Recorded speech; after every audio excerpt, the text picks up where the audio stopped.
I've got this Singer 66 sewing machine that I decided I was going to disassemble most of the parts, get them cleaned up, and basically refurbish the sewing machine. The machine came in a cabinet. It has a more modern looking light that someone put on it, but a lot of the wiring didn't look very good. And these machines tend to run a lot better if you just basically break them down, clean all the components really well, oil everything properly, and put them back together. So that's what I'm doing with this one. Oh, I didn't record any sound while I'm working on the machine because I prefer to listen to the radio while I'm working. It's easier just to do a narration after the video's edited. So here you can see I've taken the machine out and cleaned everything. Usually what I use is Singer recommends kerosene, but WD-40 is way better. Here I'm breaking down the upper tension assembly. It's kind of full of old oil and whatnot. Better to just take it out in the shop and clean it up. Here you can see I've already cleaned the upper mechanism and I'm putting the spring back in.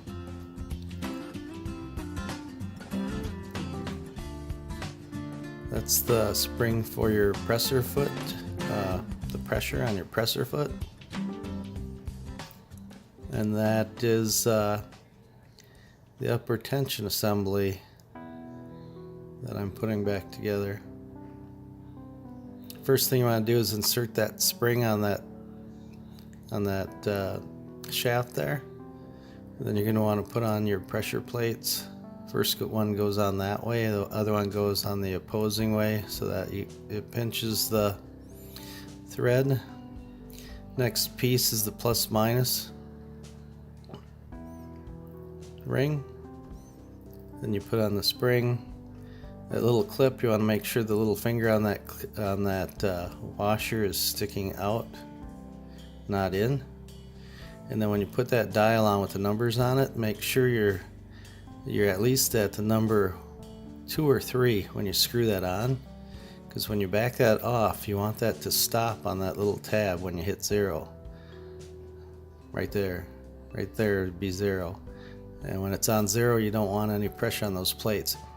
Then you have to insert that pin back in. And the way you insert this is there's a screw coming off the right hand side there. When you insert that, there's a little groove cut into the metal on there. And just slide it in so your plus and minus is straight up. Tighten that screw down and the screw should go into that groove. That'll put it in the right position so the spring will function, move freely. Here I'm just putting in a new needle, and there's the indicator mark on this machine. And when you lift up the presser foot, you'll see there's a little tab that you can set the height to the indicator mark. You set it to the top one, and you turn the hand wheel until you're on the bottom mark. And when it's on the bottom mark, you should actually, your hook timing should be on right there. Fortunately, this one was really good, so I didn't have to adjust that. You cannot adjust the needle bar height on this machine, so you have to actually adjust the hook position. So here I'm putting back on the needle plate, getting that's been all cleaned up, getting that put back on the machine. And then when I get that done, I'll go ahead and put the bobbin case into the machine. You can actually put a bobbin in the bobbin case before you install it and adjust the tension when it's out of the machine. It's a little easier to get at the screw, but if you have a really small screwdriver, you can do it just as easily while it's in the machine.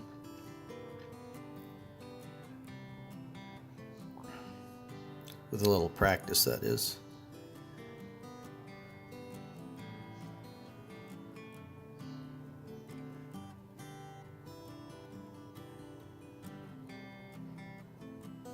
Once these machines are clean and lubricated, they turn over very easily.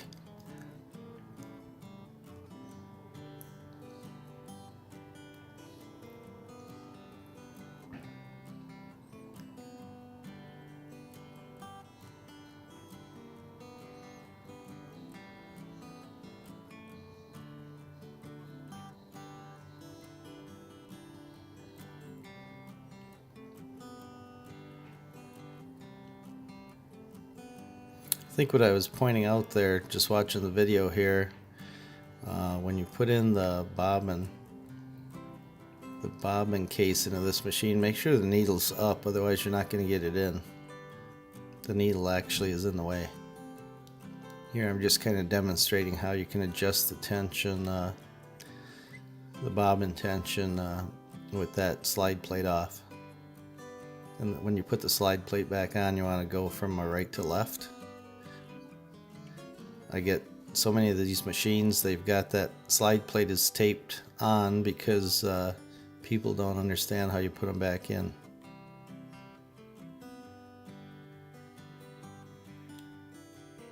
That's just the face plate getting reinstalled.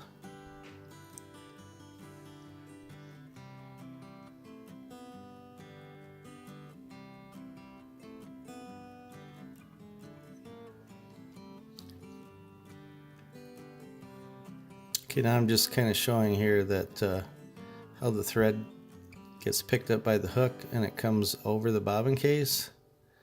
That's what makes your stitch. That's why these machines will make a little clicking noise coming out of the bobbin case area, because the bobbin case cannot be in there too tightly. Otherwise it creates a small gap so the thread can sneak through there. Which I'm trying to create a pointer here to point that out, but a screwdriver makes a pretty good pointer. And that's thread going over the bobbin case. I usually take those out and polish them up a little bit. Just make them a little bit smoother so the thread slides over a little easier.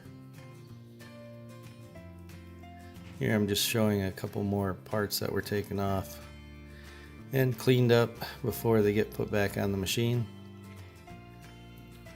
Putting a new rubber wheel on the bobbin winder assembly.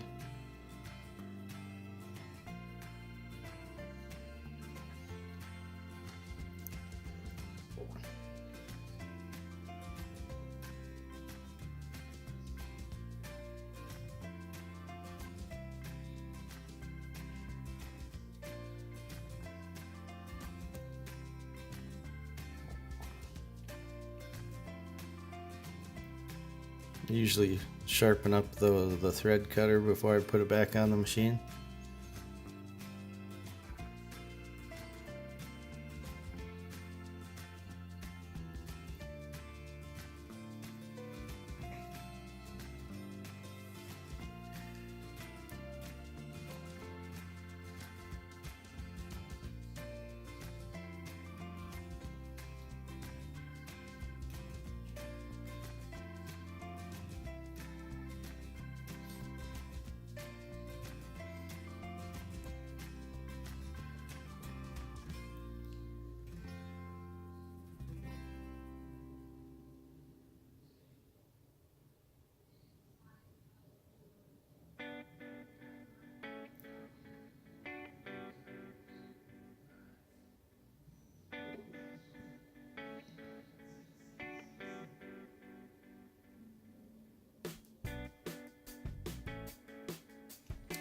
Here I'm just showing a few of the oiling points on the sewing machine.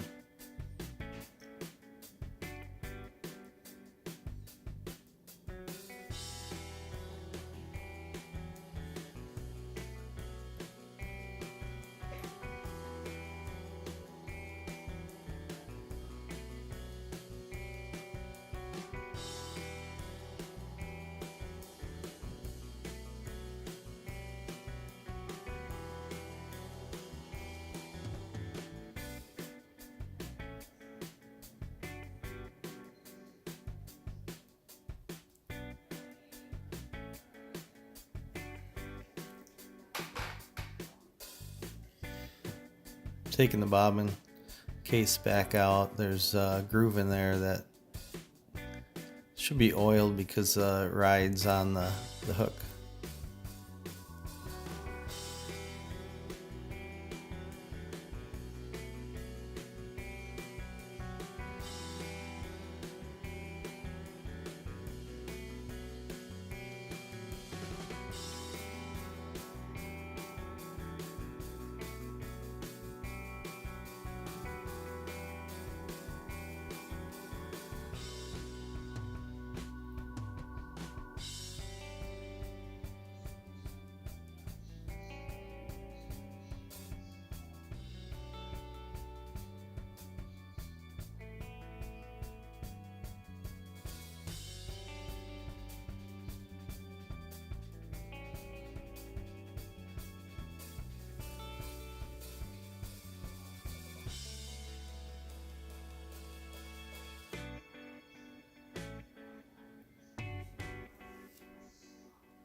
Putting a few drops of oil in the oiling ports on the top of the machine.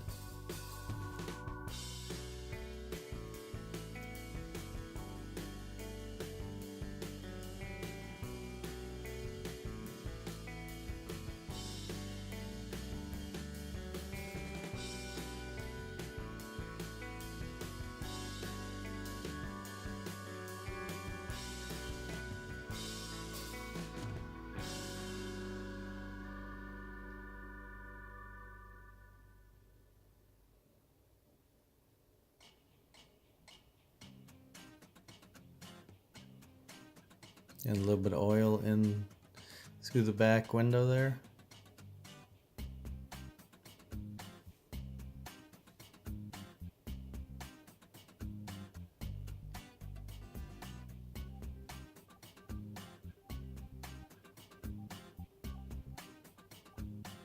And I've just got the screwdriver behind the machine because that way the hand wheel will stay up off the table and I can oil all the parts on the bottom. And when you turn it over like that, it's a lot easier to see all the different spots that you need to oil.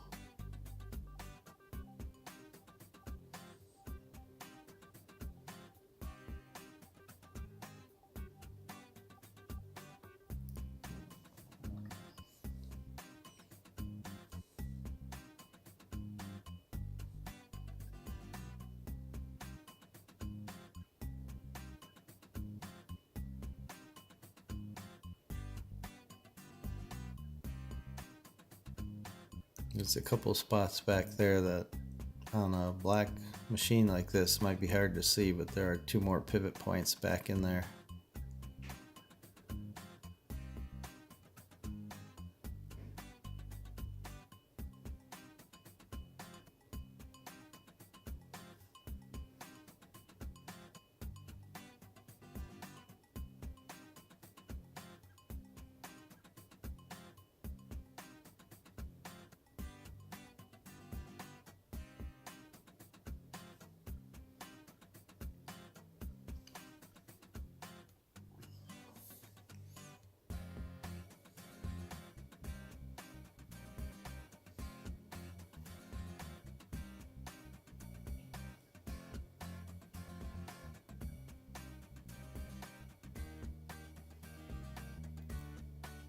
Alright, I've got the sewing machine done, so it's time to take a look at the motor.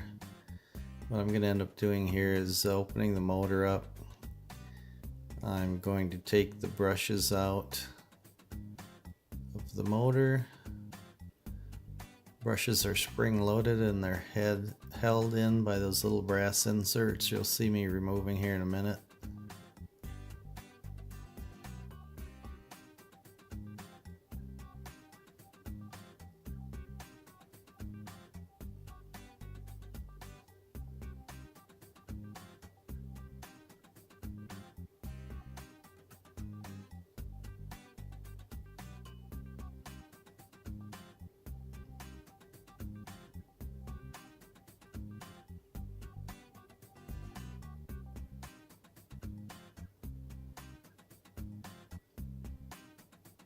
They're just held in by a little piece of brass that holds them in there with pressure.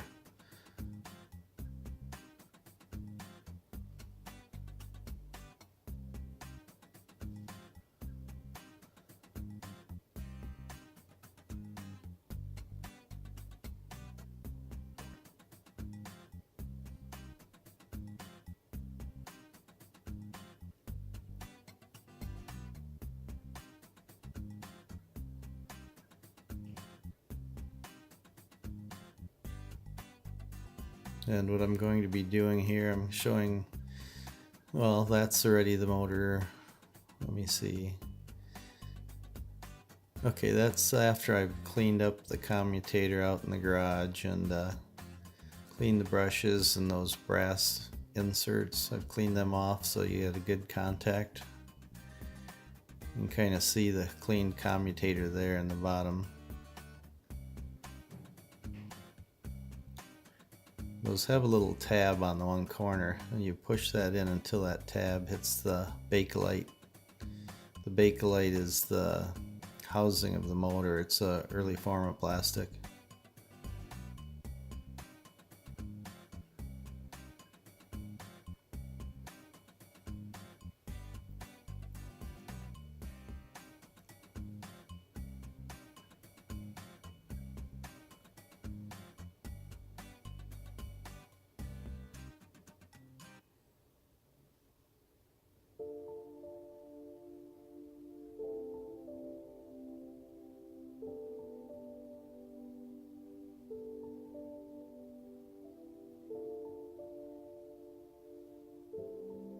Alright, the brushes are back in, everything's turning smoothly. Put the covers back on. Okay, here I'm just showing the original wire doesn't look too bad, but if you take original wires on these sewing machines and pinch them like that and bend them and they crack, they need to be replaced. So here I sped it up a little bit. Got all my new wires cut. I'm rewiring the motor. Foot pedal's been rewired. That newer modern lamp just trimmed off the ends, and everything's getting rewired back in and new wired nuts put on, and I don't use those. You can see on the table there those little red clips. Those are real bare to put back on, so I just take some new zip ties and put them inside instead. And here I'm demonstrating the foot pedal. If your foot pedal is working properly, you should be able to start off slowly. Sometimes the foot pedals can have problems where you get nothing and then all of a sudden the machine's on full speed. And this one you can see is working the way it should.